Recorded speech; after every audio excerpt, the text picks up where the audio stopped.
Bonjour à tous et bienvenue dans cette nouvelle vidéo. Aujourd'hui on va parler de maisons passives et je commence avec cette question. Une maison passive, c'est quoi?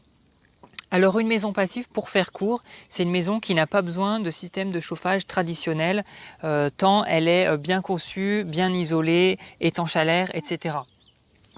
Donc ça repose sur un label qui a été créé en 1991 en Allemagne et qui garantit plusieurs résultats. Donc il y a 4 résultats qui sont attendus dans une maison passive. D'abord, on va regarder le besoin pour le chauffage. Il ne faut pas que ce besoin dépasse 15 kWh par mètre carré par an.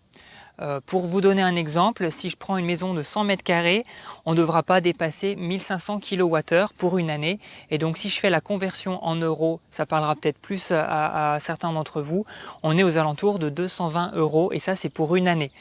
Il faut savoir qu'en France, en moyenne, on est plutôt aux alentours de 2000 € par an pour le chauffage d'une maison. Ensuite, le deuxième résultat attendu, c'est la quantité d'énergie nécessaire pour l'ensemble de la maison. Donc pas seulement le chauffage, mais tout le reste, y compris l'électroménager. Et là, on ne doit pas dépasser 120 kWh par mètre carré et par an. Le troisième résultat attendu, c'est l'étanchéité à l'air. Donc là, on est très exigeant. On a un niveau d'étanchéité à l'air de 0,6 volumeur maxi au N50. Alors, c'est une méthode plus exigeante qu'avec l'ART 2012. Ce qu'il faut retenir, c'est qu'on est à peu près 3 fois plus étanche à l'air qu'avec simplement l'ART 2012. Et ça, c'est mesuré à la fin.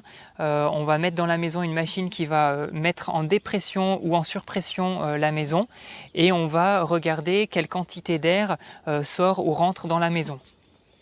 Voilà. Et plus on aura une bonne étanchéité à l'air, plus on sera performant. Donc ça, c'est un critère qui est aussi très important.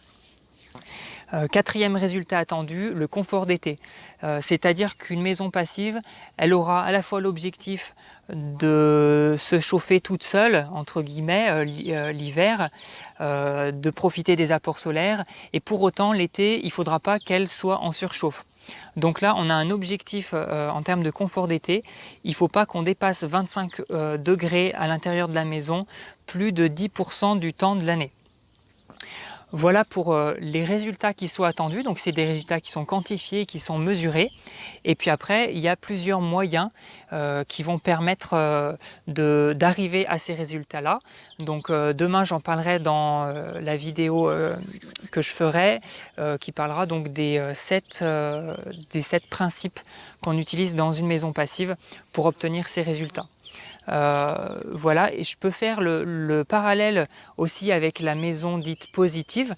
Donc est-ce qu'une maison positive c'est mieux qu'une maison passive ou inversement? En fait c'est pas vraiment comparable, on regarde pas les mêmes choses. Il faut savoir qu'une maison positive, son objectif c'est de produire plus d'énergie qu'elle n'en consomme. Alors qu'une maison passive, son objectif c'est simplement de consommer peu d'énergie.